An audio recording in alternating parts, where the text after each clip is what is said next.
நிலையான புகழுக்குரிய தூய்மை மிகு நற்கருணைக்கு எல்லா காலமும் ஆராதனையும் புகழும் ஆட்சியும் உண்டாக கடவது. நிலையான புகழுக்குரிய தூய்மை மிகு நற்கருணைக்கு எல்லா காலமும் ஆராதனையும் புகழும் ஆட்சியும் உண்டாக கடவது.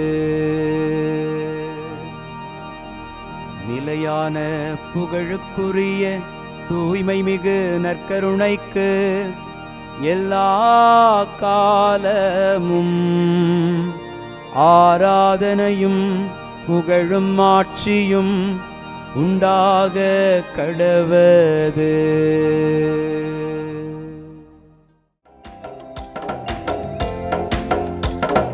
அரியணையில் வீற்றிருப்பவரே, உமக்கே ஆராதனை. ஆட்டுக்குட்டியானவரே, உமக்கே ஆராதனை. அரியணையில் வீற்றிருப்பவரே, உமக்கே ஆராதனை. ஆட்டுக்குட்டியானவரே, உமக்கே ஆராதனை. ஆண்டவருக்குள் பிரியமான சகோதர சகோதரிகளே, இன்று ஆகஸ்ட் மாதம் 22ஆம் தேதி சனிக்கிழமை. இறைவாக்கினர் எசேக்கியேல் நூலில் ஆண்டவரின் மாட்சி கோவிலினுள் நுழைந்ததை அடையாளப்படுத்துகிற வார்த்தைகளை பார்க்கிறோம். அடிமைப்படுத்தப்பட்ட இடத்தில் ஆண்டவர் வருவாரா என்கிற சந்தேகத்தோடு நின்று கொண்டிருந்த அந்த மக்களுக்கு இறைவனுடைய மாட்சி அந்த இடத்திலும் கடந்து வந்ததை எசேக்கியேல் வழியாக ஆண்டவர் வெளிப்படுத்தினார். இதன் வழியாக அடிமைப்படுத்தப்பட்ட இடத்திலும் ஆண்டவர் இறங்கி வருவார் என்பதை அந்த மக்கள் அறிந்து கொண்டார்கள். நாமும் எந்தெந்த இடத்திலெல்லாம் அடக்கப்பட்டு ஒடுக்கப்பட்டு வாழ்விழந்து நிற்கிறோமோ அங்கெல்லாம் ஆண்டவர் நமக்காக இறங்கி வருவார். இந்த நம்பிக்கையோடு ஆண்டவரை புகழ்ந்து பாடி ஆராதிப்போம். நம் நாட்டில் ஆண்டவரது மாட்சி குடிகொள்ளும். நம் நாட்டில் ஆண்டவரது மாட்சி குடிகொள்ளும். இன்று திருப்பாடல் 85 நமக்கு அருளப்பட்டிருக்கிறது. பல்லவி வார்த்தையாக, நம் நாட்டில் ஆண்டவரது மாட்சி குடிகொள்ளும். இந்த நம்பிக்கையுள்ள வார்த்தைகளை நாம் சொல்லுகிற போதெல்லாம் கடவுளது மாட்சி நம்முடைய வீட்டிலும் குடிகொள்ளும் என்பதை நாம் உணர்ந்திருக்க அழைக்கப்படுகிறோம். கடவுள் விரும்பும் விதமாக நம்பிக்கையோடு வாழ்கிற போது துன்பங்கள் மத்தியில், துயரங்கள் மத்தியில் கடவுள் மாட்சி நம் மத்தியில் குடிகொண்டிருக்கும். இதை உணர்ந்தவர்களாக ஆண்டவரை புகழ்ந்து பாடி ஆராதிப்போம்.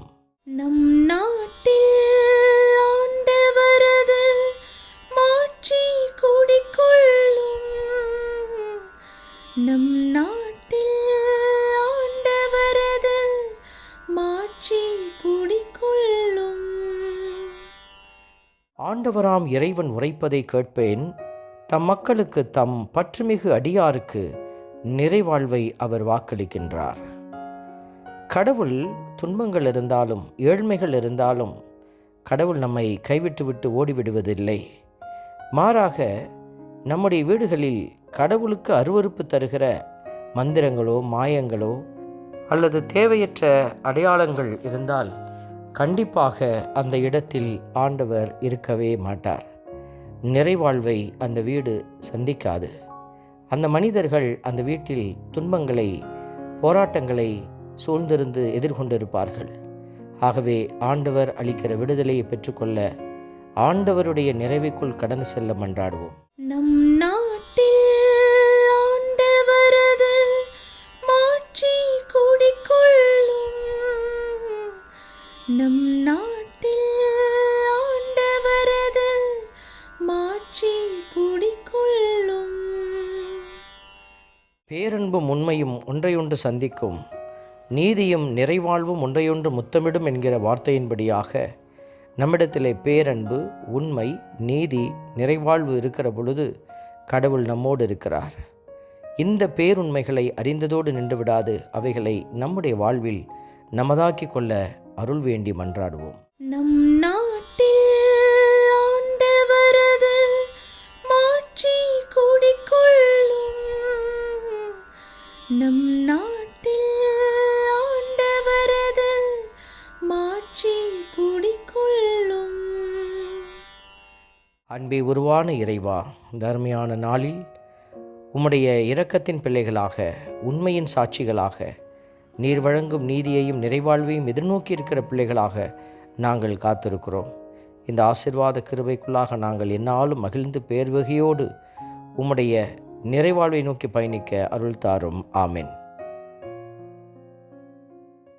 நாமல்ல இறைவன், தந்தை, மகன், தூய ஆவியார் உங்களையும் உங்கள் குடும்பத்தையும் நிறைவாய் ஆசீர்வதிப்பாராக. ஆமென்.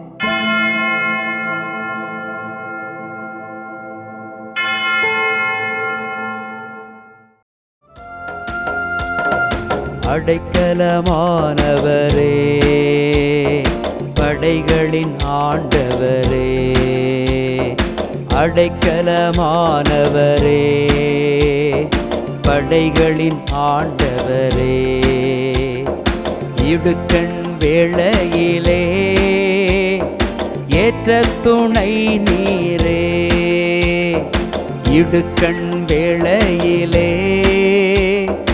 ஏற்ற துணை நீரே, உமக்கே ஆராதனை, உமக்கே ஆராதனை, உமக்கே ஆராதனை, உமக்கே ஆராதனை.